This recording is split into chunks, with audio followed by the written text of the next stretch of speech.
Nos enseñaron que el mundo de los negocios se trata de transacciones o de números fríos. Pero la realidad es que las empresas que sobreviven hoy son las que logran conectar con el alma de su gente. Durante años, las corporaciones más grandes del mundo intentaron conquistar al mercado hispano cometiendo un error. Simplemente traducían sus campañas al español y fracasaron porque nuestra cultura no se traduce, se siente. Hoy tengo en la mesa a una mujer a la que la misma industria describe como una provocadora de pensamiento. Arminda Mindy Figueroa, fundadora y CEO de Latin to Latin Marketing. Le enseñó a los gigantes corporativos cómo hablarle de frente al mercado multicultural. Ella ha usado esa misma influencia para salvar vidas. Estamos hablando desde traer tecnología innovadora contra el cáncer hasta dictar política pública para rescatar a Puerto Rico tras el impacto del huracán María. Yo soy Alberto Baco Bagué y esto es el Blueprint. Como CPA, abogado e inversionista, he analizado más de 5,000 planes de negocio, diseñado estrategias y dirigido el desarrollo económico de Puerto Rico. Mi experiencia me ha demostrado que la principal necesidad no es financiera, sino de dirección. Por eso he creado este espacio, para compartir las valiosas lecciones de aquellos que ya han forjado el camino. Soy Alberto Baco Bagué y este es el Blueprint. Bienvenida al Blueprint, Arminda Mindy Figueroa, una puertorriqueña orgullosa de ser puertorriqueña. Totalmente. Y orgullosa de también haber trascendido en su vida muchas etapas, muchas situaciones, haberlas enfrentado. Eres una provocadora de pensamiento, CEO y fundadora de tu agencia de comunicaciones, mercadeo, Latin to Latin Marketing. Has aprendido a hablarle al mercado multicultural. Sí. No es tan fácil como la gente cree. No es lo mismo ser bilingüe que bicultural. Has tenido influencia en salvar vidas, desde traer tecnología contra el cáncer hasta dictar política pública para rescatar a Puerto Rico en la época del huracán María. Para mí, simboliza ese nuevo puertorriqueño que yo lo describo como el puertorriqueño que tiene mitad de su corazón en el continente norteamericano, mitad del corazón en Puerto Rico, mitad del alma en Puerto Rico, mitad del alma en el continente y casi una pierna aquí y una pierna allá. Las oportunidades son infinitas y me encanta que podamos tener esta conversación. En la industria se te conoce como una persona que eres un maverick, eres una provocadora de pensamiento. Fundaste Latin to Latin Marketing. Yo no te conozco hace tantos años. He venido a conocer una persona exitosa, comprometida con Puerto Rico, sin necesariamente tenerse que mudar de vuelta. Pero quiero que me hables a mí y a nuestra audiencia un poquito para establecer las bases del blueprint que vamos a ir articulando. De tu infancia en Puerto Rico, ¿cómo fue? Sí. ¿Cuáles son tus principales recuerdos que quieras compartir? Fíjate, no esperaba esa pregunta y creo que es esencial, pero primero que nada, gracias por la invitación y la admiración es mutua. Alberto, no nos conocemos de mucho tiempo, pero creo, qué sé yo, 6 años, algo así. De momento te has convertido como un padrino. Yo te veo a ti y te presento como mi padrino puertorriqueño. Mira, que crecí en Guaynabo, nací y criada en Guaynabo. Y la influencia que creo que viene con esto, de lo que vamos a hablar hoy, es importante porque fue influencia de mis abuelos. Yo aprendí a ser empresaria, viendo a mis abuelos montando una gasolinera en La Muda. Fue la segunda gasolinera que se abrió en el pueblo de Guaynabo, cuando la gente, los camioneros seguían para Caguas, etcétera, y eso fue donde ellos empezaron. Y yo me acuerdo desde chiquita, o sea, ir al puesto de gasolina, y de momento eran 5 o 6 años y yo quería echar gasolina. O sea, yo quería aprender qué era eso. Entonces, antes no era nada digital ni nada como estamos. Entonces, yo me acuerdo ir a servir la gasolina y todos los señores le decían a mi abuela, pero ¿por qué tú dejas a tus nietas hacer esto? Y me dice, porque quieren aprender. Quieren aprender, entonces recibíamos el dinero porque no había tarjeta de crédito en ese tiempo. Mi abuela era la que manejaba la caja registradora, ella manejaba el dinero de la familia y todo. Entonces, como que eso fue la primera influencia que yo vi de mis abuelos que no tenían educación, heredaron algo, una propiedad, algo así. Con ese dinero pudieron básicamente capitalizarlo para montar su primer negocio. Y ahí empezó, como que dice, esa etapa de ser empresario, yo aprendiéndolo, viendo a mis abuelos. Entonces, de momento veo el crecimiento de mis abuelos. Uno no lo entiende hasta que después de los años se da cuenta de los sacrificios que ellos hicieron. Pero yo veía que ellos llevaron, pues, sus 2 hijos se pudieron hacer profesionales. Uno se convirtió en doctor, otro se convirtió en empresario también. Se fueron a una casa chévere, grande, viajaban el mundo. Yo empecé a ver a mis abuelos viajando a Madrid, a Europa, etcétera. Y yo decía, yo quiero ser como ellos. Entonces eso fue como una inspiración que yo no sabía que en ese momento iba a ser mi inspiración unos años después de empezar Latin to Latin Marketing. Yo me voy, mis padres fueron divorciados, pero yo me acuerdo tener una vida chévere, o sea, dividida, ¿verdad? Unos días en casa de mi papá, unos días en casa de mi mamá. Mi papá era botero, nos íbamos para Culebra, teníamos casa en Culebra. O sea, yo viví una vida pues chévere. Qué vida linda en Puerto Rico, ¿verdad? Una vida espectacular. O sea, cuando no era todavía famoso irse a las Islas Vírgenes y a Tortola, eso. Yo en los años 70 estábamos haciendo eso automáticamente. Entonces, pues, también fue una vida de valores de tienes que estudiar, tienes que ver el mundo. Yo me acuerdo, mi mamá me decía, tú tienes, antes de que se vayan a ustedes a casar o lo que sea, ustedes tienen que explorar el mundo, tienen que vivir, tienen que hacer, no hagan el mismo error que yo de casarme muy temprano y no sé qué. O sea que esos fueron valores que yo fui viendo y fue el cimiento de mi vida personal, de la escuela, o sea, de la Universidad de Puerto Rico. Yo me gradué en la Universidad de Puerto Rico y muy orgullosa de ser de la UPI, o sea, todo eso. Entonces, cuando decido irme a Estados Unidos, porque mi hermana se va a Syracuse University y ahí mis papás me dijeron, mira, tienes la oportunidad, quieres terminar allá, lo que sea. Yo dije, no, yo no voy a empezar de nuevo, no sé si me van a acreditar todo, así que yo estaba loca. Ahí has dicho algo, no sé cómo tú veas el mundo ahora universitario, sí, pero la Universidad de Puerto Rico era un privilegio.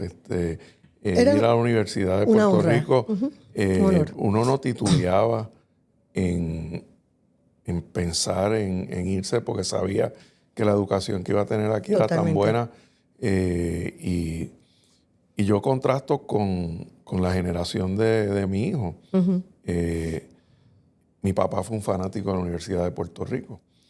Yo también, mi experiencia fue extraordinaria, pero mi hijo de ninguna manera quería ir a la Universidad de Puerto Rico. Y yo ahí entendí cómo dejó de tener ese prestigio, ese aura que tenía la universidad, y yo espero que algún día podamos recobrarlo porque es tan importante para Puerto Rico. Quizás el recinto de Mayagüez lo ha mantenido. Yo te iba a decir que yo creo que se trasladó ese aura que tú hablas, porque es exactamente la mejor manera articulada. Cuando yo entré en el 83, no me acuerdo de momento, a la Universidad de Puerto Rico, para mí eso era lo máximo. O sea, yo me sentía sumamente, era como, me aceptaron en la Universidad de Puerto Rico y voy a estudiar administración de empresas con concentración en mercadeo, y los profesores que yo tuve fueron para mí extraordinarios. Yo hoy en día comparo lo que yo aprendí allí con lo que me he expuesto en Estados Unidos con otra gente que ha estudiado en escuelas Ivy League y todo ese tipo de cosas. Yo no tengo nada que envidiar, te lo digo honestamente. Mi hermana, por otra parte, fíjate, como tengo dos hermanas. Mi hermana del medio se va a Syracuse porque era como que Syracuse. Y obviamente te acuerdas en esa época, y todavía aún había muchos estudiantes, muchos puertorriqueños que nos íbamos allá a Syracuse a estudiar comunicaciones porque es la mejor universidad de comunicaciones. Y pues mi hermana quería tener ese checkmark. Sin embargo, mi hermana menor, esa es la puertorriqueña de pura cepa. No que ninguna de las tres no tengamos ese orgullo, pero inclusive esta mañana tomando el café con ella me dice, yo no me veo fuera de Puerto Rico. Si tengo que hacer un cambio en mi vida, lo hago. Y ha viajado el mundo y todo eso. Pero ella es un producto netamente puertorriqueño, graduada en la Universidad de Mayagüez, la sangre verde, como le dicen ellos, ¿no? Ingeniero químico, que no es una profesión que muchas mujeres suelen ser parte de ello. Encontró trabajo acá con una de las farmacéuticas más grandes por muchos años, he estado ahí, sigue apostando a trabajo, o sea, a nuestra cultura, a vivir aquí, gracias a Dios le va muy bien y todo eso, pero es un cambio, somos 15 años de diferencia, y vemos la mentalidad que ella tiene de que la Universidad de Mayagüez ha sido su fortaleza profesionalmente, ¿no? Y eso lo veo también yo fuera de Puerto Rico, el ver cómo universidades o cómo compañías, vienen a reclutar a los ingenieros puertorriqueños. O sea, estamos en uno de los mejores momentos. Sí, fíjate que mencionas la carrera de ingenieros químicos. Recientemente, a invitación de una persona que he llegado a respetar mucho, que es la presidenta de la división del Colegio de Ingenieros que agrupa a los ingenieros químicos. Y he aprendido mucho de ese grupo. Es un grupo bien talentoso, sí, bien viajado el mundo entero. Totalmente. Profesionalmente. Y el mindset ha sido que han sido empleados, muy buenos empleos por estas multinacionales. Correcto. Hago este statement porque parte de lo que estoy tratando de impulsar es unos cambios de mindset. Y yo pienso que ahí hay un gran ejemplo de, en vez de irse como empleados de multinacionales, el cambio puede ser que se agrupen en compañías de consultoría.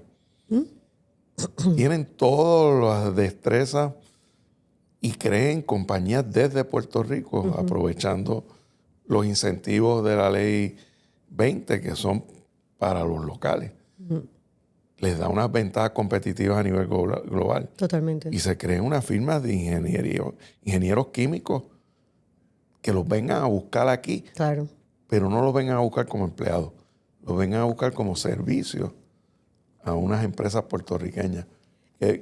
Tú que has tenido experiencia, tienes socias en España, tienes un negocio multicultural y un negocio que trasciende áreas geográficas. ¿Qué tú piensas de esos potenciales que tenemos? Totalmente. Fíjate, mi hermana, yo me di cuenta de eso. Obviamente la compañía que ha trabajado mi hermana menor es una compañía global, o sea, de farmacéutica. Y ella ha tenido la oportunidad de su vida de ir de ser auditora en compañías en Asia, en Estados Unidos. O sea, ella ha tenido esa oportunidad de salir fuera de Puerto Rico, tener ese contacto y ser la voz cantante, donde llega a un sitio y va a auditar la materia prima que va a entrar a la fábrica de acá de Puerto Rico para crear productos que van a ser utilizados globalmente, ¿verdad? O sea que eso vamos a poner en contexto. Ya tienes esa experiencia. Durante María, yo me acuerdo que le dieron una promoción y le dieron a escoger. O sea, después del caos que estaba pasando aquí en Puerto Rico, le dieron a escoger si se quería ir a Delaware o se quería donde estaba la compañía matriz o en otra parte del mundo o quedarse en Puerto Rico. Que ella decidió, se quedó acá. Entonces, por eso tiene una mentalidad que aunque ha vivido acá en Puerto Rico, ha sido expuesta a distintas experiencias multiculturales, asiáticas, europeas, etcétera, que yo he visto en momentos de emergencia, ya ha agarrado un teléfono, ha llamado a su socio en Ámsterdam y le ha dicho, ¿cómo podemos suplir esto y me puedes cambiar esto en el momento? O sea, ese tipo de movimiento rápido. Eso me lleva a un punto que también he aprendido, que el puertorriqueño tiene la habilidad de hablar y comunicarse con personas de otros países y otras culturas y cambiar hasta la manera que hablan y no parecer que tienen un acento puertorriqueño, sino lograr esa comunicación de más dimensiones. Y eso lo hace bien único. El norteamericano no es así. El norteamericano es bien norteamericano y no coge esa empatía que logra el puertorriqueño en la comunicación. Yo creo que, o sea, yo tengo una admiración, obviamente vivo en Estados Unidos y creo muchísimo en la estructura, disciplina que hay en Estados Unidos. Y quizás por eso ha sido, después de casi 40 años viviendo en Estados Unidos, se me hace a veces un poco difícil pues decir que Puerto Rico va a ser mi único sitio de vivienda, por esos contrastes que hay. Pero como tú dices, tengo una pierna aquí, tengo una pierna allá, vengo todos los meses acá, entonces ya me siento, o sea, yo entro a Puerto Rico como parte de lo que es ecosistema que ya existe y manejo como una persona local, aunque haya vivido fuera de Estados Unidos, porque me he mantenido con ese constante información, curiosidad, aprendizaje de qué es lo que está pasando, quiénes son las personas claves, etcétera, etcétera. En el caso de que tú mencionas del puertorriqueño que puede adaptarse, es como un camaleón o como una iguana. Es como una iguana. O sea, la iguana cambia el color de la piel de acuerdo en su hábitat. Y yo creo que puertorriqueños tenemos eso, pero fíjate lo que hemos pasado. O sea, tenemos que adaptarnos porque si no, no podemos sobrevivir. ¿Entiendes? Entonces yo creo que eso está innato en nuestro ADN, ¿no? Fíjate, personas me describen esto que tú llamas del norteamericano, que también es atractivo, es ese orden, esa organización, pero en negocios me dicen, cuando lo comparan con un puertorriqueño o con una persona de India, me dicen, el americano es bien transaccional. Sí, totalmente. No le dan una instrucción y va de aquí a allí y lo hace perfecto. Y me comparan con, vamos a poner, una persona de India. Una persona de India se le asigna un proyecto y lo hace bien económicamente, pero bien cortando esquinas. Y el puertorriqueño, si se le da un proyecto y unas instrucciones claras y una supervisión, es capaz de ser creativo para lograr unos ahorros, lograr la transacción, pero innovar también. Y a mí eso me está interesante porque es algo que nos tenemos que sentir orgullosos y tenemos que pensar en exportarlo. Sí. Yo creo que es el factor humano que tenemos los puertorriqueños. Nosotros nos enfocamos primero en desarrollar una relación humana y luego la transaccional. Es como al revés. Y yo aprendí eso a los 25 años. A mí me mandó, yo estaba trabajando con Anheuser-Busch y tuve la oportunidad de ser escogida por el director ejecutivo, el CEO, en ese caso August Busch III, para ir a hacer un due diligence en México. Entonces llegamos a México, éramos 12 personas y nos dieron toda la nación de México para ir a hacer, estábamos con una compañía, one of the 4-3, o sea, ¿cómo se llama?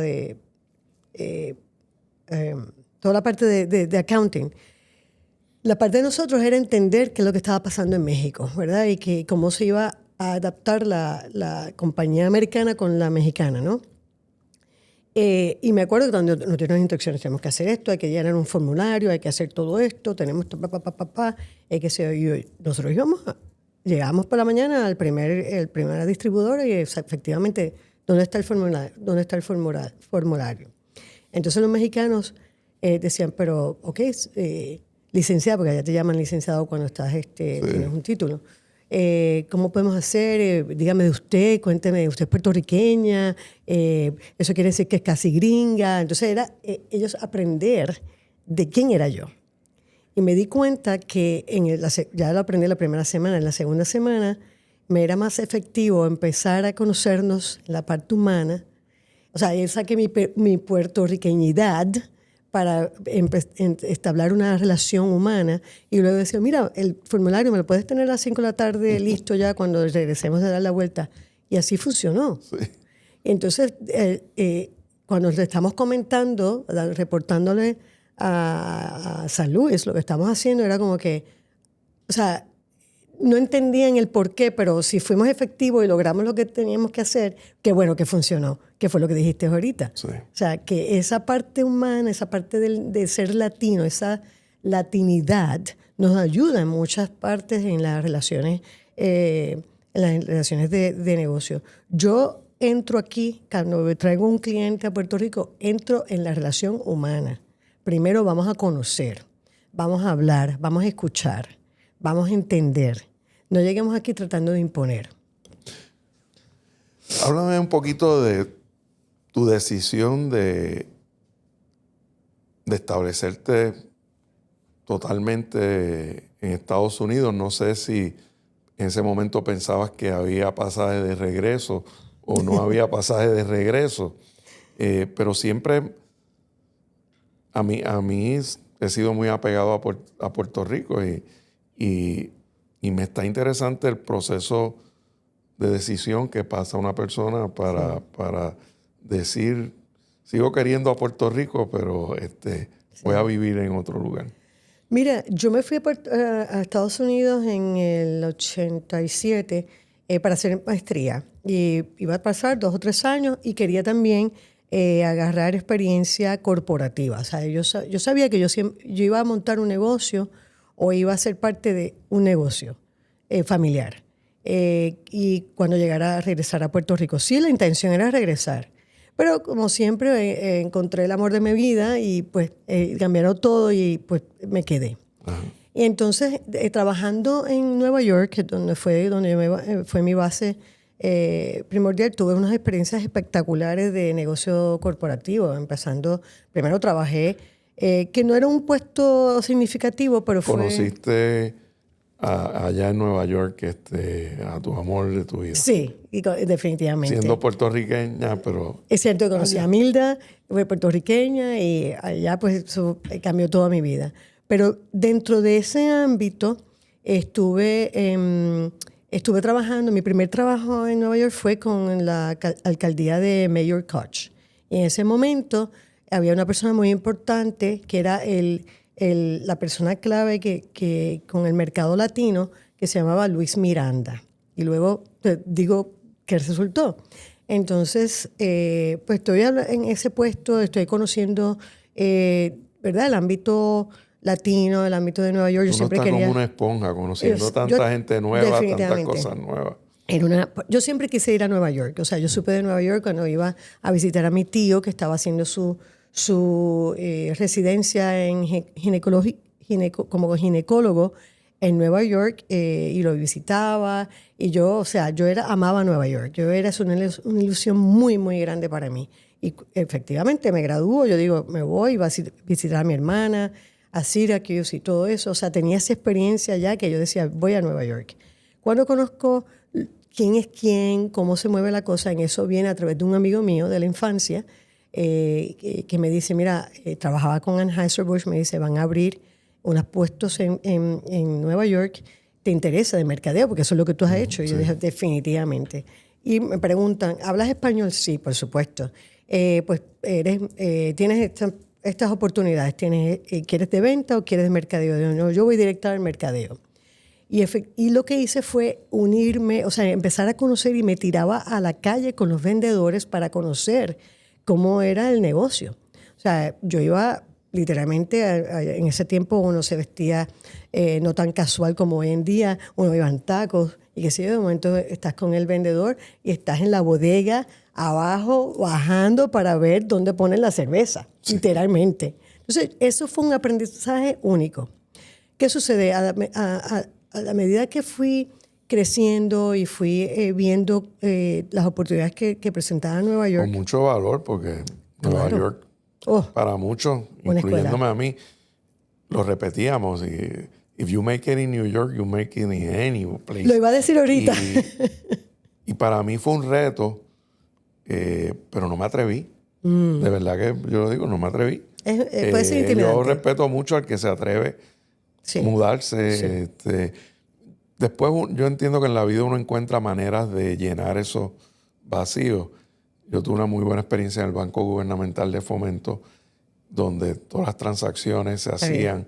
Claro. Y pude entender el Nueva York, aprender del Nueva York, pasar mucho tiempo allí. Y de esa manera llené ese vacío. Pero para mí es fascinante if you can make it in New York. Pues yo iba a utilizar ese cliché, ¿verdad? De que yo me dije a mí, si yo lo puedo hacer en Nueva York, lo voy a hacer donde sea. Y me quería tener esa fortaleza. Y efectivamente, una de mis experiencias más grandes que yo tuve en Nueva York fue cuando yo acababa de llegar. Empiezo a conocer a todos los dueños de bodegas, de los supermercados independientes, que eran dominicanos, que se empezaban a mudar a comprar las bodegas de los puertorriqueños, entonces las expandían. Y crearon un grupo, una asociación muy fuerte. Y en ese proceso que yo estoy empezando a trabajar con la compañía de la Budweiser, ocurre un boicot de la población, o sea, de los latinos y afroamericanos que estaban en contra de unas prácticas de cambios de precio que había impuesto la compañía, donde venían, o sea, teníamos boicots, habían interrupciones de trabajo, o sea, muy fuerte. Estábamos todos los días en el periódico con este tipo de situación. Vienen todos los dirigentes, inclusive el CEO de la compañía, y dice, esto hay que arreglarlo. Tenemos una reunión. Y un puertorriqueño que lo habían contratado para hacer como el liaison, le dicen en una reunión de 20 personas, yo era la única mujer y literalmente yo tenía 25 años. Le dice, yo creo que Mindy hable acerca de la relación que ella tiene con la Asociación de Dominicanos y los puertorriqueños en las bodegas. Y yo digo, bueno, pues esta es la relación y ¿qué tú crees que debemos hacer? Yo creo que debemos de sentarnos a hablar con ellos, a tener una conversación y ver qué no me pueden decir, sí o no. Y sale el jefe grande, dice, asigna a uno de los grandes, dice, tú vete con ella. Llegamos al Bronx, que no era lo mejor que había en ese momento. Vamos todos, me acuerdo que el jefe grande venía con botas de cowboy, o sea, típico, bien, o sea, no venía adecuado. Y le dice a una persona que hoy en día es amigo mío, amigo de querido, le dice en ese momento, le digo, la única razón que está sentado aquí conmigo en esta sala es porque Mindy te trajo, porque si no, no te estuviera escuchando. Antes que hablemos lo que vayamos a hablar, te voy a pedir una cosa. Le dice en inglés, you have to take care of her. Yo no entendía qué eso significaba. O sea, para mí yo estaba haciendo mi labor de poner dos personas a hablar y tratar de neutralizar la situación. Se llegaron a unos acuerdos, más o menos. En ese momento se pararon todos los boicots. O sea, él dejó de mandar a gente a boicotear esto y lo otro. Y de momento la situación se neutralizó. De ahí tuvimos otras reuniones, obviamente, donde se tomaron unas posturas que iban a ser de mutuo acuerdo. Y como a los 3 meses, yo me llaman a la oficina central y me dicen, tú te vas a convertir en la district manager de 5 distribuidoras de todo Nueva York, de todo Metro New York. Y yo le digo, bueno, tremendo, fantástico. Cuando caigo en cuenta, fui la primera mujer, la primera boricua, la primera LGBT de tener ese puesto. Y para mí fue eso como que, o sea, no fue un regalo, fue el resultado de yo haber podido llevar a 2 personas a hablar que estaban enemistadas y poner hacer una neutralización de la situación. Interesante. Tú has roto barreras, pero no es porque te lo has propuesto y sales a la calle a romper barreras. Es porque tu personalidad, tus destrezas te ponen las circunstancias, ¿Sí? que es como yo he visto que ocurren estas cosas. Uno no se propone uno ser X cosas. El mundo escoge darle la oportunidad a uno de romper barreras. Yo creo que tienes razón, no lo había visto de esa manera, pero en realidad yo no me propuse, voy a ser la primera mujer de hacer qué sé yo, la primera boricua. Pasó. Tú no te has propuesto ser ese ser que yo le llamo el ser de un corazón y un alma partida entre el continente y Puerto Rico. No es que tú te lo hayas propuesto, es que yo estoy viendo que tú lo haces con una fluidez y una claridad de la importancia que en este momento en el tiempo eso tiene. Porque yo personalmente pienso que esto es parte del futuro de nuestra isla. Uno Totalmente. de nuestros poderes escondidos. Y es esa gran población exitosa en el continente que sigue teniendo a Puerto Rico en el corazón. Todavía. Y quiere que Puerto Rico suba al nivel de Estados Unidos continentales. No hay ninguna razón por la cual nosotros estemos teniendo esa escasez de servicios de salud eléctricos. No hay razón. No. Somos parte del sistema. Sí. Y yo creo que personas como tú van a ayudar a encontrar esa solución. Porque al final del día es concientización de que hay algo que no está funcionando. Totalmente. Pero hablemos un poquito más de esa decisión de quedarte allá. Pues mira, el estar en la parte corporativa, pues así yo tenía un plan. El plan era, yo voy a ser empresaria en algo, no sé qué. Una de las oportunidades que tuve fue trabajar con una agencia de publicidad en Nueva York, que era parte de John & Rubicam, que fue una gran experiencia con una mentora muy linda, Daisy Esposito, que me dio la oportunidad de llevar unas cuentas espectaculares en las más importantes de esa agencia, que era AT&T en ese momento, y también el New York Times. Y entonces eso, pues ahí fue que yo aprendí el lado de la agencia. Entonces me fui de la parte corporativa a agencia. Y ahí cuando estoy en eso, yo digo, esto tiene que ver algo como que por dónde el camino, por dónde voy. Pero en ese momento me da una oportunidad de trabajar. O sea, me reclutaron, yo no estaba buscando la oportunidad. Volví a caer dentro de algo sumamente chévere, que fue la compañía Scholastic, que es una publicadora de libros para escolares, de lectura, más tiene una división de hacer la parte de medios, de hacer shows de televisión, etc. Y me presentó un proyecto en ese momento que iba a ser un proyecto pionero, muy particular, en el 2004, donde la que había creado ese proyecto era una americana que quería traer un show de televisión educativo bilingüe. Entonces se llama Maya y Miguel. Y hacen una búsqueda de distintas personas, y en ese proyecto no sé cuántas personas me entrevistaron, me escogen para ser la directora del proyecto. Eso había que mercadearlo, era en conjunto con PBS. Y entonces se convirtió en ese momento, al lanzarse, en el show número 1 de PBS para niños. Pero lo más importante de eso fue ver la reacción de los latinos los niños latinos viéndose por primera vez como latinos hablando un español. O sea, habían palabras en español y todo eso. Pero el resultado que no estábamos esperando era como los niños no latinos aprendían el idioma español.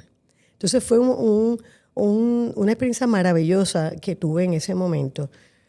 Cuando terminó, estoy en proceso del proyecto que llevamos como 4 años ya con él, ahí es que decidimos irnos a la Florida. En un momento contemplamos venirnos a Puerto Rico. Y estuvimos viendo inclusive propiedades aquí en Puerto Rico, etcétera, etcétera. En realidad no decidimos por Puerto Rico en ese momento, quizás porque el estilo de vida de nosotros todavía no veíamos un acoplamiento y aceptación de ser pareja acá en Puerto Rico. Y esa fue la razón por la que no vinimos. Te lo digo, esto es una confesión. Pues ahí rompiste otra barrera. Una barrera que no todos se atreven a romper, ni mucho menos hablarla. Claro. Esto es el blueprint. ¿Qué aprendizaje tuviste de esa decisión y qué le recomendarías a una persona que está estableciendo su blueprint? ¿Qué te viene a la mente? Puerto Rico ha cambiado muchísimo en ese aspecto. En cuanto a el miedo que pensábamos de rechazo, porque esa es la realidad, tanto familiar como social, etcétera. No estoy diciendo que no le exista. He pasado por esos momentos muy personales, ¿no? Pero creíamos en ese momento, y de paso fue el papá de Amilda que le dijo, ¿sabes qué? Ustedes tienen una vida en Nueva York tranquila, entran y salen, etcétera, etcétera, y nadie los está juzgando, nadie está ¿verdad? Haciendo nada. Qué bonito que compartas eso, porque tú lo habías compartido conmigo y me estuvo muy bonito que el papá sí. le dijera, mira, Cuídense. Puerto Rico no está listo.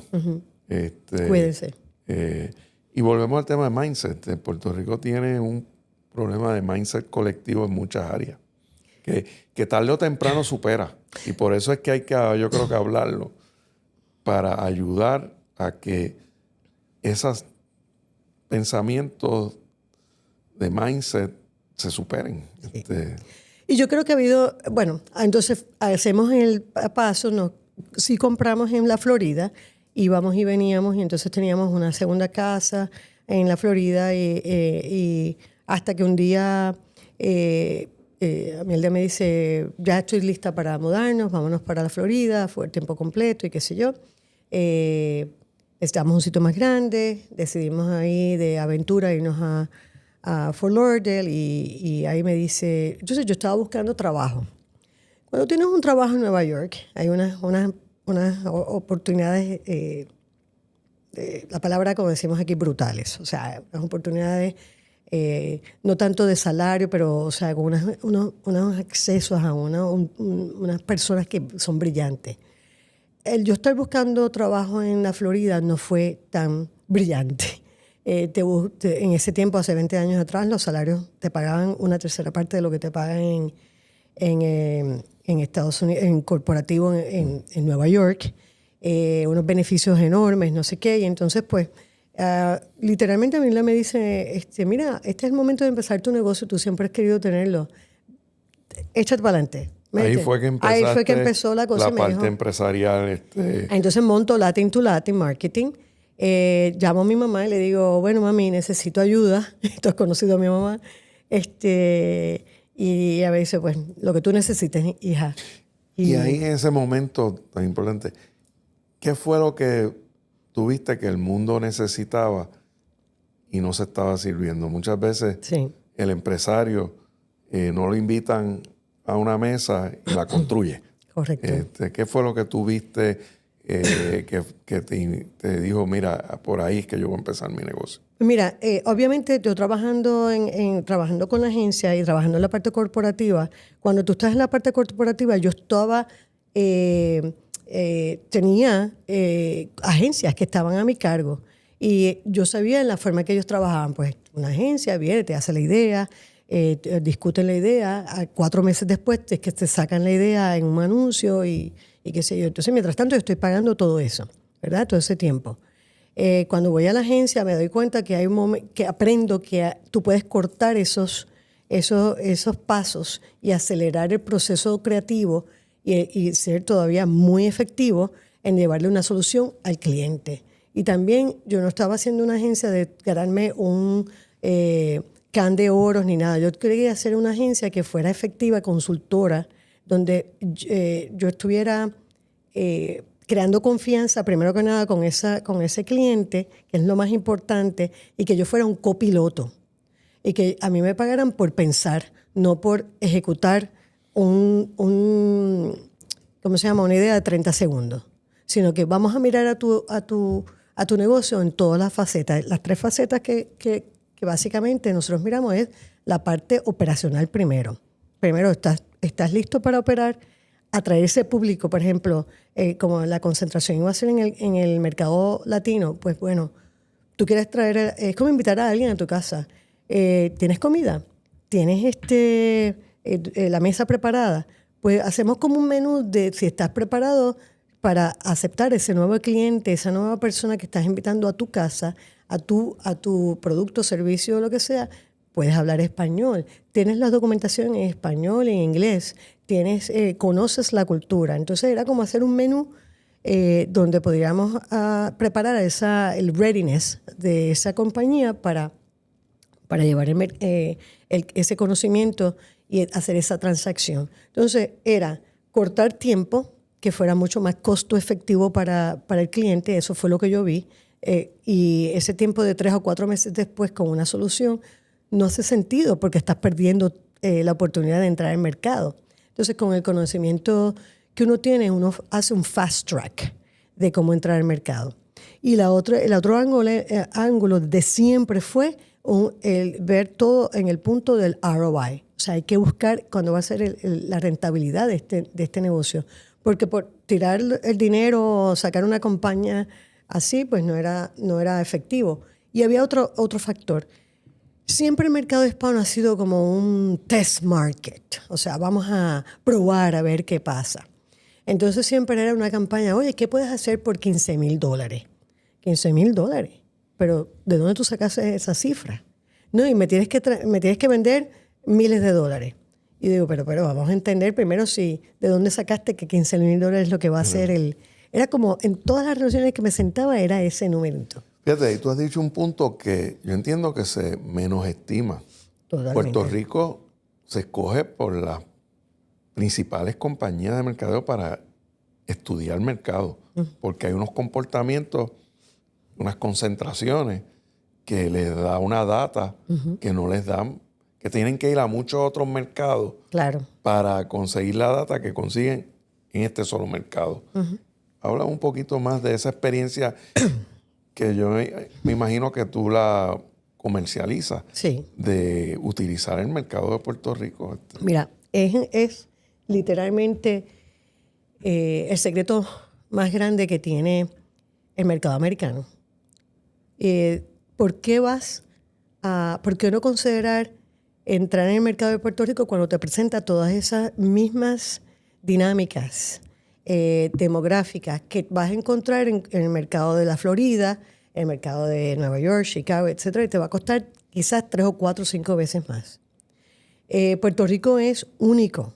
Tenemos demográficamente, tenemos una población de 3.2 que se está más o menos estabilizando. Sí, algunos se han ido, pero también están regresando. Ha habido un comeback de puertorriqueños, no necesariamente de inversionistas, que es importante aclarar eso.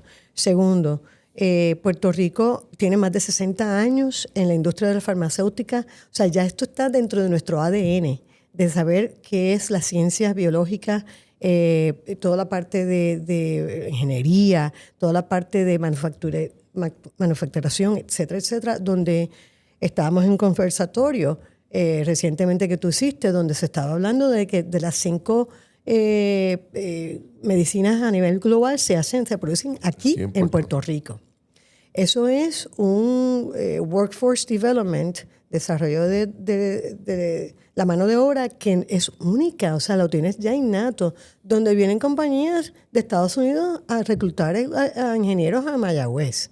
Entonces, tiene todas estas dinámicas y cuando sumas y restas y dices, espérate, pero si lo puedo hacer aquí, puedo escalarlo, ¿verdad? Entonces, en el caso de estudios clínicos, por ejemplo, con uno de mis clientes dentro del fideicomiso y del Puerto Rican Consortium Investment Investigation, básicamente, PRCCI, básicamente estamos apostando y presentando que Puerto Rico tiene un state of the art, o sea, un centro de estudios, ensayos clínicos donde puedes llevar innovación de medical devices, también de, ¿cómo se llama?, de medicinas nuevas, innovadoras, que van a ayudar no solamente a la población de Puerto Ahí tú Rico. tienes un área de potencial. Hablamos de tantos potenciales en el entretenimiento que existe, en seguros internacionales, pero se habla muy poco Exacto. de que esto se puede convertir en un centro de estudios clínicos para el mundo. que vengan del mundo para entero, el mundo. No solo Estados Unidos, del mundo entero, claro, a realizar estudios clínicos, y encima de eso ayudar a la le población. ponemos un incentivo poderoso de créditos contributivos a la investigación y desarrollo. Claro. Pienso que hacemos un gran bien en repetirlo y que quien nos escucha entienda que es bien poderoso la fórmula. Totalmente, o sea, si tú te pones a ver, parte de la estrategia también es alinearse con aquellos países que están haciendo unas innovaciones en el área de medicina. Por ejemplo, Israel, que tiene los más, o sea, un país que tiene tan pequeño, que tiene los patentes más altos que hay a nivel global en cuanto a innovaciones médicas, que podamos hacer un paralelismo con ellos y decir, bueno, ¿por qué no podemos utilizar a Puerto Rico como la sede del Caribe para estudios clínicos al mundo? Entonces, ¿qué pasa que presenta Puerto Rico? Aparte de los incentivos y todo, estás bajo el FDA, estás bajo también CMS. Investigación del trópico. Correcto, que no ahí vamos. existe en mainland USA. Entonces, estás trabajando en un entorno único, ¿verdad? Más la composición genética de puertorriqueños. Somos una mezcla. Tenemos europeos, tenemos nativos, tenemos africanos, que nos permite entonces utilizar esa data para aplicarlo a medicinas que usualmente la hacen con grupos heterogéneos. Entonces, ¿qué pasa? Perdón, homogéneos en vez de ser heterogéneos. Entonces, ¿qué sucede? Que cuando te tomas una medicina, que lo hicieron nada más dentro de personas anglosajonas blancas de 40 a 60 años, no hay ninguna muestra de alguien que tenga una diversidad en cuanto a su condición del ADN. Entonces, la medicina no funciona igual. ¿Entiendes? Entonces, estás ahora utilizando una población que te da un poquito de todo, que la puedes segmentar, porque nosotros hemos segmentado Puerto Rico. Área de Loíza, obviamente la influencia africana. Área del centro de la isla, más europea. Área de X y Y, más mezclada. Entonces, ¿qué sucede? Que eso nos permite poder utilizar esa data para los científicos tomar la decisión de cómo van a utilizar esa innovación. Fíjate, ahí detecto otra área que tú no lo escogiste por diseño, pero has terminado envuelta con clientes del área de investigación científica que trabajan con cosas de vida o muerte. Sí. ¿Eso te ha cambiado de alguna manera tu manera de ver los negocios? Totalmente. Primero que nada, mi enfoque en estos momentos es yo tengo la oportunidad de escoger con quién yo quiero hacer trámite. Eso es lo importante de todo. Y en estos momentos de mi vida es la parte de impacto social, impacto innovador, donde yo sé que voy a ayudar a personas a a traer una solución que a lo mejor no habían... fíjate, en Puerto Rico, que puedas traer, como trajimos hace unos años atrás, cuando tú y yo empezamos a trabajar en el partnership, una solución para poder detectar el cáncer de próstata con una solución, una biopsia líquida. Se hicieron estudios clínicos de 500 hombres puertorriqueños de cada uno, de una data y una información que no teníamos, de donde sabíamos cuál es el patrón, o sea, cuántos pasos tiene que llegar a un hombre puertorriqueño para poder ser, que le detecten que tienen cáncer de próstata, donde pudimos ir a trabajar con la Fortaleza, con el gobierno de Puerto Rico y hacer campañas de awareness para el mes del cáncer de próstata. O sea, hicimos unas cosas de impacto social que yo nunca me imaginaba que iba a poder abrir eso aquí en Puerto Rico. Y me siento súper orgullosa. Lamentablemente, pues, tú sabes que los negocios de research conllevan años y años y mucho dinero de plata, y la compañía no pudo continuar esa parte, pero estábamos listos para la comercialización. Puerto Rico fue la sede del modelo de la comercialización que se iba a utilizar para replicarlo en otras partes del mundo y de Estados Unidos. Y eso no me lo quita nadie, que pude tener esa oportunidad. Y ahora cuando hablo con gente de Israel, cuando hablo con gente de Brasil, de otros países, me doy cuenta que cuando les hablo de esa oportunidad, no lo piensan, no lo han pensado. Y hay una oportunidad tremenda de poder seguir educando. Esa es la importancia. Mindy, tuvimos levemente tocamos el tema de esos momentos difíciles en los negocios que nadie ve. Y yo me identifico, según que me identifiqué con la historia de tu abuelo. Mi historia empresarial comienza en un negocio de muebles de mi abuelo. La he leído, sí. Que me llevaba desde los 10 años. Me encantó tu historia de con tu abuelo en la gasolinera, porque esa es la importancia de las empresas familiares al fin del día. Sí. Que crean un ambiente tan único y forman a las personas. Pero en el mundo de los negocios uno a veces también tiene unos puntos que no son por diseño y le llegan a uno, y uno tiene que ver cómo los maneja. Yo, de esa conversación que comenzamos, yo tuve 2 puntos que hasta llegué al punto de sentir ese sentido aterrador de depresión. Y la primera vez fue cuando, después de muchos años exitosos que no tuve nunca ni que buscar un trabajo, pierdo mi trabajo por un cambio político. Claro. Y era 32 años.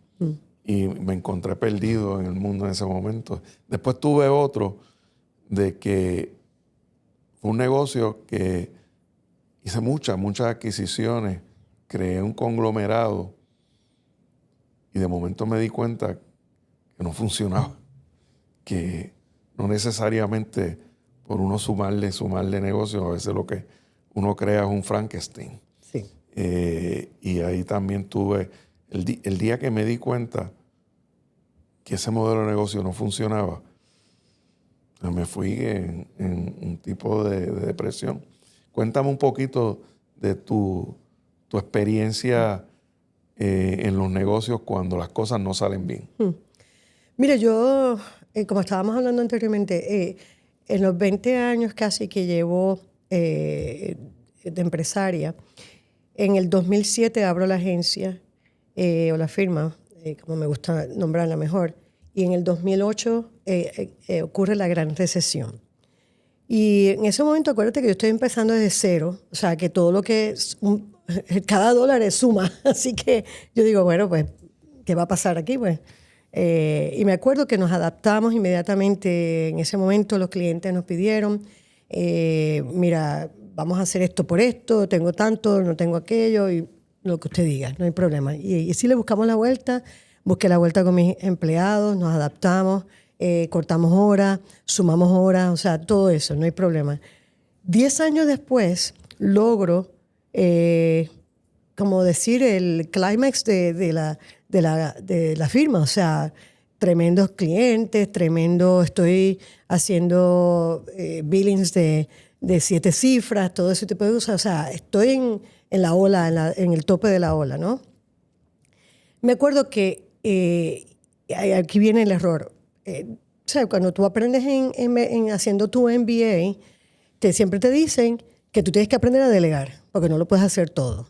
Pues entonces yo, como buena discípula del MBA, digo, bueno, este es mi momento. El próximo paso. Este Vamos es el a próximo, delegar. o sea, yo voy a crecer esto, ahora me voy a extender a Orlando, empecé a hacer geográficamente, me voy a extender a Puerto Rico, voy a empezar me voy a enfocar, ese va a ser mi enfoque. Y le doy la oportunidad a esta chica que llevaba tiempo conmigo de ser la que va a dirigir la agencia, el grupo. Teníamos ya 25 personas, habíamos crecido y estábamos sólidamente bien económicamente. O sea, todo está como filete. ¿Y qué sucede? Que en ese momento de euforia, porque en realidad es una euforia, I made it. O sea, estoy aquí. Voy a gastar el dinero que necesito, o sea, no gastar, invertir. Ya tengo una multinacional. Casi. Exacto, olvídate, me como los nenes crudos. Bueno, pues la cuestión fue que dentro de esa situación yo me doy cuenta que ella no puede estar completamente sola, le doy un coach para que la ayude también, etcétera, etcétera, pero obviamente es una persona que no estaba, para hacer el cuento largo, corto, que no estaba emocionalmente preparada, era muy inmadura. Una persona que no tenía las destrezas de manejar 25 personas. Entonces son 25 personas de su misma edad. Y no voy a entrar en la edad de esto, lo otro, sino que sencillamente eran unas personas muy jóvenes que carecían de estructura, carecían de madurez y tenían lo que se llama en inglés el entitlement syndrome, ¿verdad? ¿Qué sucede? Yo estoy viajando, yo estoy en Puerto Rico, estoy en Orlando, estoy acá, estoy esto, lo otro. Sí, ya tú te sentías, I have made it. Sí, exacto, me están corriendo el negocio y qué chévere. Esa, me acuerdo que estoy en Texas, en una reunión muy grande, donde ella me llama a renunciar. Y así, o sea, no me lo tiró por texto, pero me lo tiró por llamada. Y yo, bueno, pues, ¿y qué pasó? Vamos a hablar y déjame llegar a Florida para hablar del tema. La cuestión fue que no solamente que renunció, sino que fue que me viró la tortilla dentro de los 25 personas que tenía. O sea, que creó un cáncer muy fuerte donde básicamente, o sea, se convirtió en una cueva de serpientes. Me doy cuenta de la situación tarde, obviamente, o sea, fue mi error, que yo pues, tenía miedo de que si la saco, ¿qué va a pasar? No tengo a nadie. No tengo a nadie, me voy a tener que meter de nuevo en el negocio. Yo lo estoy pasando muy bien. ¿Tú me entiendes? Y eso es la realidad. Estoy pasándolo bien, creciendo en negocio. Y aparte uno mismo se sabotea a uno mismo. Oh, no, totalmente. O sea, como yo misma, o sea, fue mi error. Finalmente, crea una situación de dificultad con algunos de mis clientes. Una relación con uno de los clientes se convierte muy tóxica. Tomo la decisión de terminar, de votar un cliente donde yo nunca sabía lo que significaba eso. Pero era eso o mi integridad, ¿ok? Pasa todo lo que va a pasar, se queda un puñado de gente. Conozco a mi socia en estos momentos, que es Manule González, que tú sabes quién es, aparte que éramos amigas y todo eso. Ella me dice, no te preocupes, vamos a bregar, vamos a meterle mano a esto y lo vamos a hacer así y nos quedamos más pequeños.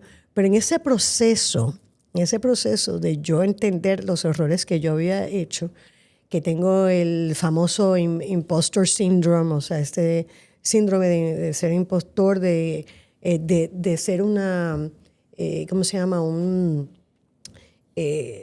desilusión a mi familia. Uno se empieza a echar muchas culpas. Todo completamente. Yo entré en una depresión que, o sea, yo no creía que yo iba a volver a levantar el negocio jamás. O sea, era una cosa bien fuerte. Yo no veía nada positivo, que cuando yo soy todo lo contrario.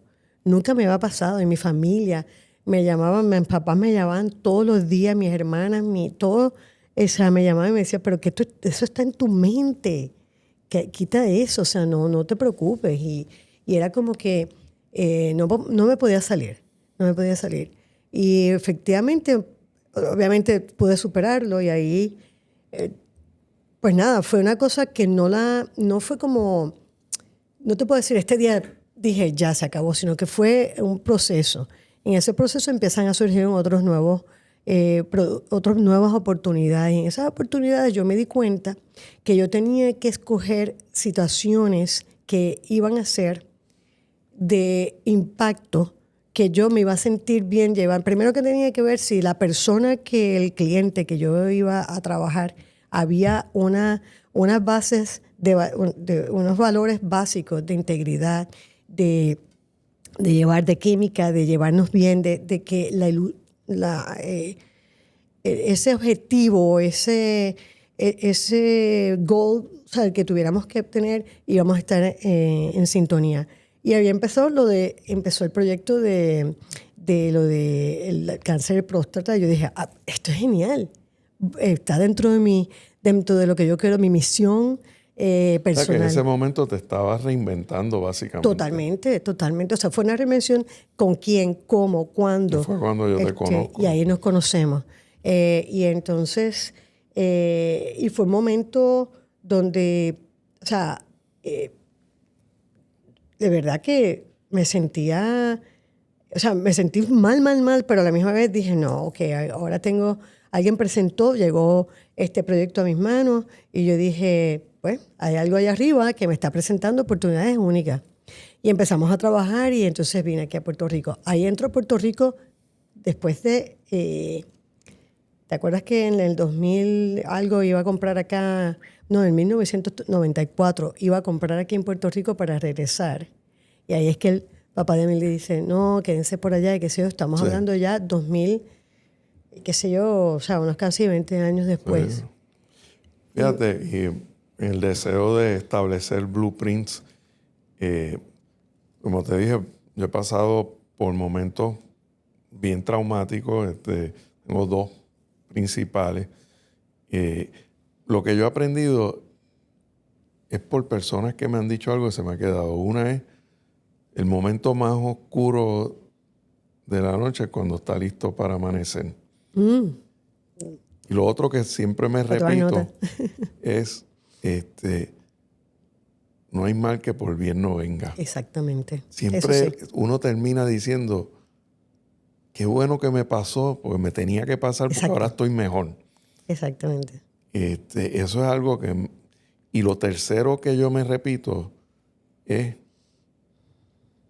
siempre ha estado mejor. Es que no lo veía. ¿Por qué te va a salir mal? Tienes que seguir adelante. Sí. Las cosas, uno encuentra soluciones si uno las trabaja. ¿Qué tú te dices a ti si puedes añadir al blueprint? Yo creo que, mira, no hay ningún libro, no importa cuántos títulos uno tenga, que diga exactamente cómo un empresario tiene que manejar su negocio de la A a la Z. Cada persona es un librito aparte y cada persona puede escribir su propia historia. Cada uno de nosotros puede escribir su propia historia en cuanto a su manejo. Pero una cosa que yo sí vi es el ver. Ver cosas que no veía antes. Ver e identificar momentos que van a ser, que pueden ser buenos, como momentos que pueden ser malos. Entonces, la idea es cómo yo puedo anticipar algo que yo veo que no va a ser rentable, no va a haber una relación fructífera, un win-win situation, no va a ser nada de ese tipo de cosas. Mira, tú sabes que vamos a hablar, yo creo que llegamos hasta aquí y tú sigues por tu camino y yo sigo por el mío. Entonces lo hacemos de una manera que no nos duele, que no es emocional, ¿verdad? Que no es la parte esa donde uno se siente como que fracasó, sino sencillamente ahora yo veo que cada situación tiene un reto. Unas veces va a funcionar y otras veces podemos anticipar lo que no va a funcionar y ojalá que te salga mejor. Y yo creo, muy interesante. Eso, sabes que yo he aprendido a decir, pues eso no era para mí. O decirle a las personas, esto quizás no es para ti. Exacto. Entonces, yo he visto que ahora mismo, de hecho, tengo una situación donde vengo a decir, mira, eso no, no, eso funcionó. Eso no trabajó como queríamos, o el mercado no estaba listo, o lo que sea, pero no hay el bad feeling, tú sabes, no hay Sí, nada. no hay por qué cogerlo personal. Sencillamente, next, o sea, vamos a pasar la página y ya, pero ahora tengo una lista de otras cosas tremendas. Eso es lo que relatas aquí en este libro que me trajiste. Lo voy a leer con mucho entusiasmo. Sí. Es una compilación lo de narras, varios. Sí, pero hablo del capítulo de esa implosión que yo tuve en el 2018 y cómo me preparó. Y obviamente voy al recuento de dónde empezó todo, que empezó en mi infancia. O sea, yo creía que yo me comía los nenes crudos. ¿Por qué? Porque yo había aprendido a echar gasolina desde chiquita. Yo sabía, me fui a Nueva York sola, me tiré a esa ciudad, tú sabes, con lo miedo que daba, ¿verdad? Tuve los topes de profesión más grandes que me podía imaginar, con las multinacionales más espectaculares que tuve la oportunidad en ese momento, Anheuser-Busch, lo que es hoy en día Verizon, después Univision, después Scholastic. O sea, tuve una carrera espectacular en Nueva York, una vida espectacular en Nueva York. Desde ganarme poquito hasta llegar a la meta que yo quería. Entonces, de momento dije, bueno, pues cuando yo empiece mi negocio, pues esto va a ser, olvídate. O sea... Sí, es los juegos que le juega la mente a uno. Sí. Porque por un lado uno está bien seguro de lo que uno aporta, de lo que uno es, y por otro lado atacan los pensamientos del impostor syndrome. Sí. Pues es todo como uno aprender a manejar su propia mente y su propio... háblame un poquito de una de estas cosas que tú haces ahora, es promover a Puerto Rico. Sí. Y promover el que negocios en Estados Unidos vean la oportunidad de también crear una plataforma en Puerto Rico. Pero como todo, no es fácil. No. Puerto Rico se caracteriza por una gran burocracia, por un gobierno grande, porque las cosas quizás suceden más lentas que en Estados Unidos. ¿Qué tú le dices a un cliente que estás convenciendo de venir a Puerto Rico sobre esos puntos negativos? Todo negativo tiene una solución. O sea, yo siempre parto de ese punto de partida de que cualquier problema hay oportunidades de traer soluciones. Entonces, yo no presento, o sea, yo sí presento todo lo bueno y malo, como dicen en inglés, the good, the bad and the ugly. ¿Por qué? Porque no quiero hacer unas expectativas, ¿cómo se llama?, demasiado grandes, pero les doy una oportunidad de entender la oportunidad que hay en el capital humano, como hablamos anteriormente, en las experiencias que tenemos, en la relación que hay entre Estados Unidos y Puerto Rico de más de 100 años, las leyes, todo eso. O sea, le pinto cada una de las estructuras. Pero más bien también le pinto las relaciones. Y ahí viene el factor, o sea, la relación que tú y yo hemos desarrollado, donde le doy un proceso de credibilidad y de confianza de que lo voy a poner en manos de gente en Puerto Rico buena, emprendedora, que va a ayudar a levantar esa oportunidad que ellos quieren traer a Estados Unidos. Pero obviamente todo empezó, fíjate, cuando yo empecé con mi compañía, yo siempre vi la oportunidad, yo quería regresar a Puerto Rico a hacer algo en Puerto Rico. O sea, yo nada más que no lo vi solamente para Estados Unidos, sino que dije, yo quiero crear un puente entre Puerto Rico y Estados Unidos. No sabía cómo, no sabía qué. No tenía eso marcado. ¿Y ves otros puertorriqueños que también tengan esa misma meta? Yo creo ahora más que nunca. Antes no. Interesante. No. Yo llevo casi 40 años en Puerto Rico. Acuérdate que la diáspora de Puerto Rico pensaba más bien en Puerto Rico en un sitio de pasar buen tiempo, en un playground. O sea, vengo de vacaciones, vengo a ver familia. Pero nunca lo veían como un sitio de hacer negocio. Pocos. Habían siempre, obviamente, gente que lo pensaba y que hicieron su comeback de alguna manera, ¿verdad? Pero en ese momento había mucho más puertorriqueños acá de la isla que se empezaban a dar cuenta que se les estaba yendo una población, se les estaba saliendo de las manos. ¿Dónde lo vas a buscar? Lo vas a buscar en Estados Unidos. ¿Dónde es el primer puente? Florida. Entonces ahí empecé a ayudar a unas compañías bastante interesantes e importantes aquí en Puerto Rico a abrir negocios allá. Tanto la parte académica como la parte de retail. Y eso fue chévere, fue tremendo, lo hicimos muy bien, qué sé yo. Pero cuando pasa María, ahí me cambia, me gira, es como un reverse engineer. Entonces hice como un giro personal. Y ahí que me involucré con la parte de la ayuda hacia la isla. Estuve en un grupo que en ese momento era el gobernador de Florida, que ahora es el senador, Rick Scott. Me invitó a ser parte de una mesa redonda de líderes puertorriqueños que pudiéramos suministrarle la información de cómo podíamos ayudar a los puertorriqueños que se llegaban a Florida. Oye, fueron más de 50,000 puertorriqueños que pasaron por la Florida en un momento dado. Así que las ayudas... Número grande, sí. Las ayudas, todo ese tipo de cosas, estuvimos de mano en mano trabajando con él. Y de verdad que trabajó muy bien, sin entrar en política. En ese momento yo dije, espérate, pero Puerto Rico lo que necesita es un impacto económico local, no sacar las compañías. Claro, el que se va a expandir tiene que expandirse. Yo creo que toda compañía puertorriqueña tiene que tener un plan, no solamente de Puerto Rico, pero un plan externo. Somos 7 millones de puertorriqueños en la diáspora, somos más que aquí. Sí. Entonces tienes que tener esa, y más de los 7 millones tienes que tener... y un puertorriqueño diferente al concepto que había antes, que era el puertorriqueño sin educación, que iba a los trabajos más básicos. Ahora es una población que va de todas las dimensiones. Correcto. Muy preparada, muy exitosa. Es un fenómeno que hay que apalancarlo desde mi punto de vista. Y en eso yo agradezco mucho que tú has apoyado la Fundación Partnership for Modern Puerto Rico en varias de sus verticales. El partnership, usaste el término construir puentes.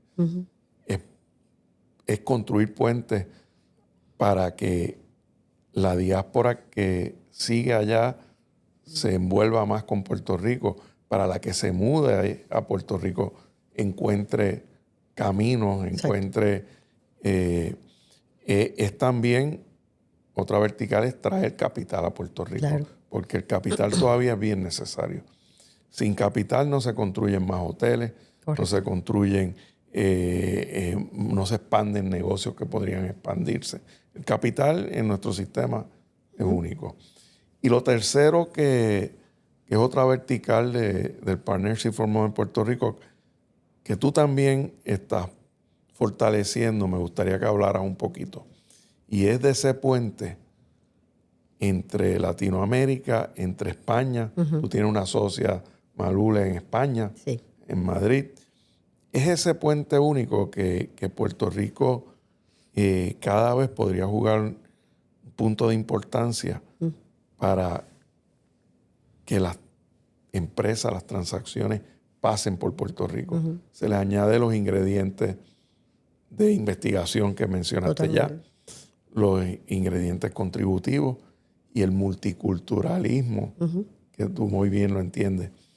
¿Qué pensamientos tienes ves ese potencial de puente hacia Latinoamérica y España como tan agresivamente como yo lo veo? Totalmente, lo veo bien claro, bien claro. Inclusive, recientemente he estado hablando con brasileños, he estado hablando hasta con personas que hacen más o menos lo que yo hago con China, entre China y Estados Unidos. Y en el momento que yo les explico lo que es, primero, el conocimiento que algunos ni siquiera todavía tienen, que es un territorio americano y estamos bajo las mismas leyes y todo. El momento que yo les indico de esa parte, es como que de momento, espérate, fíjate este planteamiento. Ok, en estos momentos yo tengo producto X con tarifas de 22% para entrar en territorio americano. Pero si me acojo al Acta 60, puedo disminuir 20 y pico de por ciento en federal taxes, se queda igual. No lo han pensado.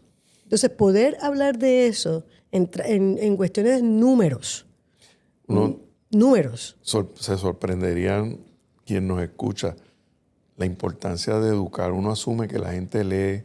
No tienen el tiempo para leer, no tienen el tiempo para estar al tanto. Y Puerto Rico tiene tanta oferta y yo he llegado a la conclusión que es que más personas nos dediquemos a educar. Totalmente. Educar y repetir el mensaje, porque cuando menos tú te imaginas, de momento tienes a la persona invirtiendo en Puerto Rico. Y eso da una gran satisfacción. Para mí eso es la parte cuando yo veo las expresiones en las caras, cuando yo digo, si haces esto y esto, puedes disminuir tu exposición en la parte de las tarifas y ya automáticamente estás ganando. Por entrar a Puerto Rico no lo pueden creer. Entonces, para mí culturalmente, pues mira, sí, yo he estado haciendo residencias, tú lo sabes, por la razón de que obviamente Malul está allá, pero también porque he redescubierto a Madrid de una manera muy especial desde hace casi 40 años que he estado yendo allá. De momento Los puertorriqueños nos sentimos bien. Yo me siento como si yo hubiese vivido allá en toda mi vida. Y el último año estuve más de un mes por allá viajando, etcétera, etcétera. Pero claro, hay otros factores también. Nosotros, Puerto Rico, tiene la parte cultural, la parte de la música, obviamente con el fenómeno, porque vamos a llamar el fenómeno de Bad Bunny. O sea, la gente conoce, los europeos conocen a Puerto Rico en la parte cultural, la parte de música, no solamente de Bad Bunny, sino de muchos más. Y eso ya nos abre una puerta chévere. Pero entonces cuando empiezas a hablar de todas estas posibilidades de negocio y lo traes al número, cambia la conversación. ¿Cómo? Que yo no sabía que podemos hacer esto, sí. Entonces, eso es mi enfoque. Mi enfoque en estos momentos, sí tengo clientes en Estados Unidos tradicionales, chévere, buenísimo. Pero donde me nace todos los días esa euforia que la tuve hace unos años atrás, en otra manera la estoy canalizando en que esta euforia es Puerto Rico. Mi legado en los próximos 20 años, según me vaya poniendo viejita, es exactamente eso, educar y traer, y obviamente pues va a haber beneficio para todos, pero lo importante es que haya una educación positiva de que Puerto Rico, aparte de la música, cultura que tenemos, que es indiscutible, es que hay algo más importante, hay un mecanismo, hay un dinamismo, hay un pensar distinto. En tu mismo grupo que he visto a los jóvenes, que tú haces mentoría, hay un puertorriqueño joven distinto. Ya no piensan que voy a depender de lo que otro me traiga, voy a hacerlo por mí mismo. Y eso no existía antes. Eso es un excelente punto. Yo tengo mucha fe en esa generación nueva porque su mindset no es de escasez. No. Su mindset es de abundancia. Ayúdenme a conseguir todo esto que sé que puedo conseguir. Inclusive, Alberto, con los de familias, las generaciones de familias establecidas aquí en Puerto Rico, que han regresado de haber estudiado en Estados Unidos, ahora vienen a llevar el negocio a otro nivel. Más globalizado que antes, y eso yo lo estoy viendo con los muchachitos jóvenes de los 20 y pico, 30 años. Mindy, yo estoy viendo algo que se me paran los pelos, y es la cantidad de puertorriqueños que se fueron a estudiar, varones, mujeres, que están trayendo a Puerto Rico a su significant other, a dar servicios desde Puerto Rico a Europa, a Asia. Y estas leyes están permitiendo que desde Puerto Rico les rindan esos mismos servicios a las compañías para las que trabajaban. Claro, exacto. Pudiendo vivir el paraíso. gusto del paraíso, cobrando a los niveles que se cobran en otras grandes ciudades. Y es una fórmula única, y lo estoy viendo. Claro. Mira, alguien que yo quiero traer a esta conversación, que es a Ingrid Rivera, que conocemos mutuamente. Claro. Hace un mes me dijo que la hija que se casó con un latinoamericano regresó a Puerto Rico. Mira para allá, qué lindo. Mi sobrina vivió 8 años en Londres. Ay, regresa. El marido es norteamericano. Convenció a su compañía, es un trader global. Ya están en Puerto Rico. Wow. Y están bien felices. Qué lindo. Ellos no pueden creer lo que significa en su finanza, además de estar cerca de sus padres. Claro. Pero sus finanzas estaban en Londres, tienen gemelas. Lo que costaba escuela elemental nada más. Las contribuciones. Increíble. Todo eso desapareció de su gasto. Así es. Y yo creo que poco a poco estamos creando, y eso me alegra que traigas el punto de... Yo tengo un propósito dentro del Partnership from Puerto Rico de crear una comunidad de talentosos con mentalidad de abundancia que están siendo mentoreados. Sí. Me encanta. Por lo que yo pueda dar y lo que puedan dar el resto de los miembros. Y estamos creando estructuras de comunicación para que eso ocurra. Me junto encanta el con una WhatsApp. dinámica de pares a pares que es única. Pero ahí quiero escuchar, porque al principio de la conversación hablaste, no quiero dejar, para mí lo más fascinante es los mentores que uno ha tenido. Y mencionaste ligeramente sobre un mentor. Yo sé que tú has tenido muchos mentores. En mi caso, mi desarrollo se lo debo todo a los mentores que empezaron con mi abuelo y mi papá y mi mamá. Cuéntame alguna anécdota de un mentor que para ti sea muy importante en tu carrera. Pues mira, definitivamente empieza en la familia. No lo voy a... O sea, mis abuelos fueron los dos abuelos, o sea, personas que no tenían la educación que yo tengo, que juntaron sus chavitos, como decimos, y fueron literalmente de una familia humilde, pues se convirtieron en clase media alta, por sus propios logros, ¿no? Aparte de eso, pues obviamente mis padres, definitivamente, y hasta mis propias hermanas, o sea, mis hermanas son exitosas, pero tienen hijos, tienen un sinnúmero de otras facetas que yo no las tengo. Y con todo eso se busca la manera de ser exitosas. O sea, para mí son espectaculares. Mi madre, por supuesto, que está en el negocio. Amilda, que ha sido mi angel investor y mi soporte y todo eso. O sea, ha sido como toda esa gente. Pero también he tenido gente fuera, ¿verdad? He tenido, te comentaba que cuando yo estaba en ese momento de ese boicot que existía con Anheuser-Busch, este señor que conocí, él se llama Joe Wiskovich, y hace tiempo que no sé de él, pero es puertorriqueño, de los Wiskovich de Cabo Rojo, etc. Y entonces él flotaba entre la parte anglosajona y la parte boricua, ¿no? Y me acuerdo que fue el que me abrió la puerta en ese momento que estábamos tratando de buscar una solución para la compañía, para poder terminar neutralizar la situación, que me abre la puerta, donde me hace expresarme y decirle, esto es lo que yo creo que debemos hacer. Y ahí eso eso obviamente conllevó las próximas reuniones, una estrategia muy formal en cuanto a cómo vamos a bregar con este sentido, porque estamos hablando con un angry audience. Eso es lo que o sea, un crisis management de primera. Y eso me enseñó muchísimo. Yo aprendí muchísimo con él en todos esos aspectos, en cómo estrategizar las comunicaciones, cómo buscar la manera de entender cómo se iba a reflejar, ¿cómo se llama? Cuando tú escribías algo, cómo lo iban a interpretar, cómo podíamos mantener la paz. Esto es como con lo que está pasando ahora mismo a nivel mundial entre Irán y Estados Unidos, ¿verdad? ¿Qué dices y qué no dices y cómo lo dices, ¿verdad? Así que eso fue otra. Otra persona que tuve eventualmente, una persona anglosajona completamente. Casi todos mis mentores han sido hombres y yo me siento, y te digo que para mí como estuve en industrias de hombres, yo aprendí a pensar quizás como piensan los hombres. ¿Qué me refiero a eso?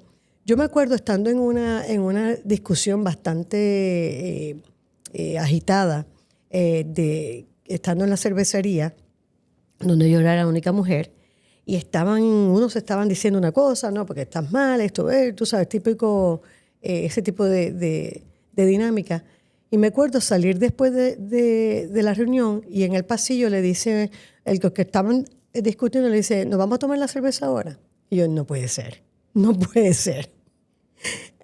Entonces yo decía... O a veces se dan un puño y ya ahí acabó. Sí, exacto. Y pues se Que lo has terminó ahí. oído. Lo he oído, no lo estuve en...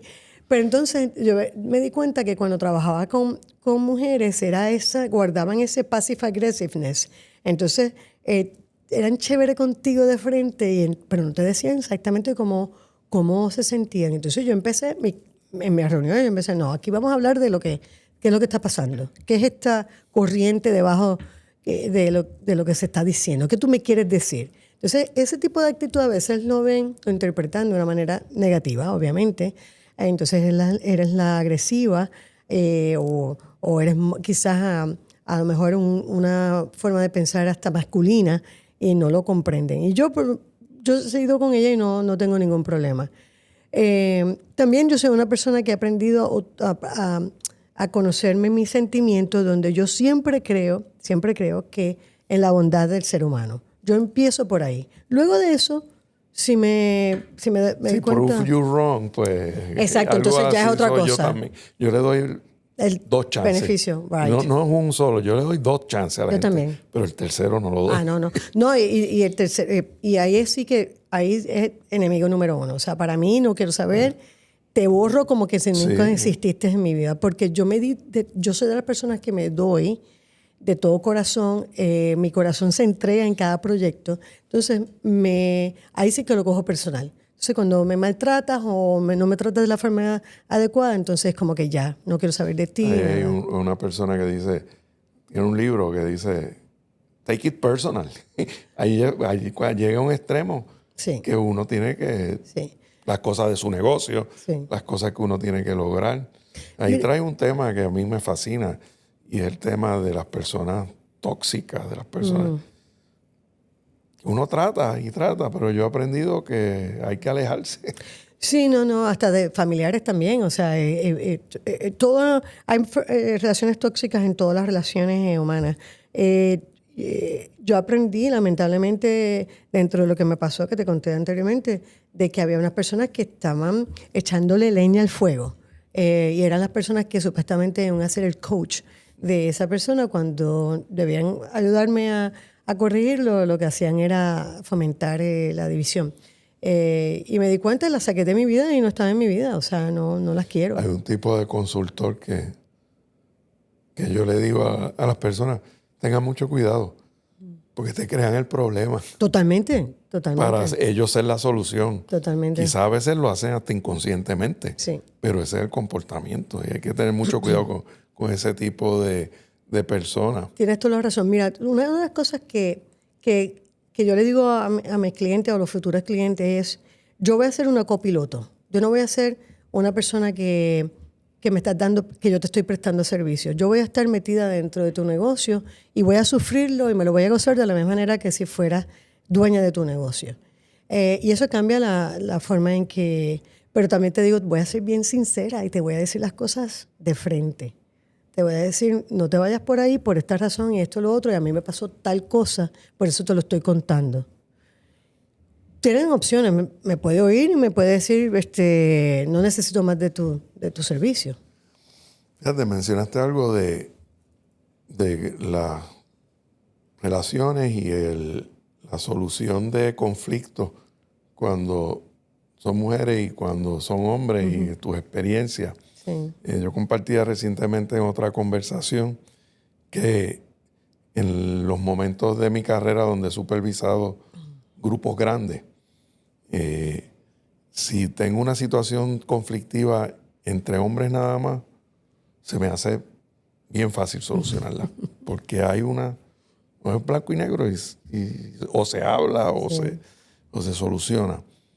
Cuando hay equipos que trabajan en unión de hombres y mujeres, los conflictos se me hace fácil también solucionarlos porque entra una dinámica de comprensión de cada cual le añade a la solución. Pero cuando he manejado conflictos entre equipos o grupos o mujeres nada más, se me ha hecho bien, bien difícil. Sí. Porque traen mucho detrás. Bagaje. Traen mucho detrás. Sí. Y es bien difícil leerlo. Sí. Yo usualmente, como táctica gerencial, he tenido una persona clave en mi equipo que es mujer y le digo, mira, esa situación yo no puedo. Sí. Trabájala tú. Claro. Y así ha sido. Sí, me ha pasado bregando solamente, o sea, trabajando con hombres, directo, vamos al grano, se resolvió.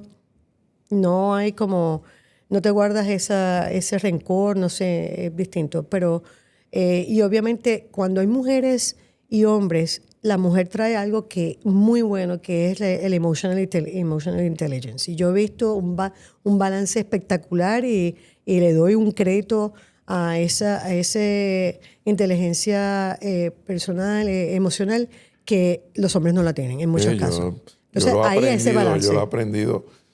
Si tú quieres llegar lejos, como dicen, no vayas solo. Pero si quieres llegar más lejos, ten equipos Sí. que traigan todos los elementos. Ten equipos con hombres y mujeres trabajando juntos. Entonces, con mujeres, pues entonces crea el catfight, ¿no? ¿Sabes? Esa cuestión de me dijo esto, me miró mal, no. Y entonces es como a veces, lamentablemente, entonces para ahí viene el símbolo es el sello que te ponen que eres emocional. Pero ahí también yo paro a aquellos que empiezan con eso, te lo digo honestamente. Yo tuve una situación con un consultor que crea más conflictos que nada, donde me estaba diciendo, no, porque los caribeños, él siendo un latino, porque los caribeños son muy emocionales. Y yo, al principio, como que me quedé como que, espérate, ¿qué trae? Y luego de eso era una forma despectiva de calificarnos a nosotros. Es una forma de mirar nada más que la cubierta de un libro. Exacto. Y no ver todas las dimensiones de las personas. Es lo más fácil despachar.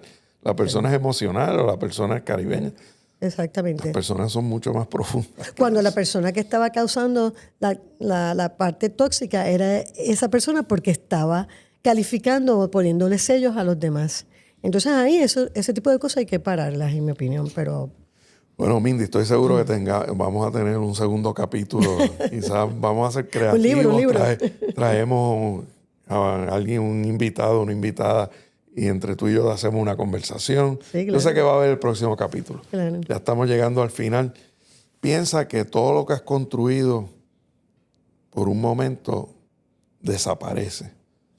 Y tienes un papel en blanco al frente y vas a empezar a escribir qué es indispensable en tu fórmula de ahí hacia adelante. ¿Qué es lo que vas a recomendar? ¿Cuál es tu blueprint? ¿Qué es lo primero que te viene a la mente que es lo más importante? Escoger mis personas de confianza. Hay que tener, uno solo no lo puede hacer. Tienes que tener aunque sean tres personas, dos personas que tú puedas contar con ellas, que puedas, ¿cómo se llama? Confiar, tus ilusiones, yo siempre digo... Que sea tu sounding board, tu coach. Totalmente. O sea, que tú tengas los miedos que tú tengas, las ilusiones que tengas, los sueños que tengas, que tú las puedas compartir y no te juzgues. Yo creo que para mí es importante saber eso y yo sé mi equipo. Yo tengo ya, si tengo que empezar de nuevo, yo sé quiénes son. Y pueden ser familiares y pueden ser no familiares. La segunda parte es... Punto importante dijiste, que no se juzgue. Sí. Yo he aprendido en la vida que uno es más feliz si uno no juzga. Sí, es verdad, porque te haces ¿cómo se llama? Te vuelves a pensar en lo que otras personas quieren que... O sea, como tú piensas empiezas a pensar como otras personas pensarían de ti y no puedes. Yo creo también otra cosa es, obviamente he aprendido en la parte de un negocio, o sea, la gente viene a donde mí y me dice, no, voy a empezar un negocio de cero, porque yo creo en mí, creo esto, voy a hipotecar mi casa. Y yo digo, espérate, ¿por qué? Espérate, vamos a hablar esto bien.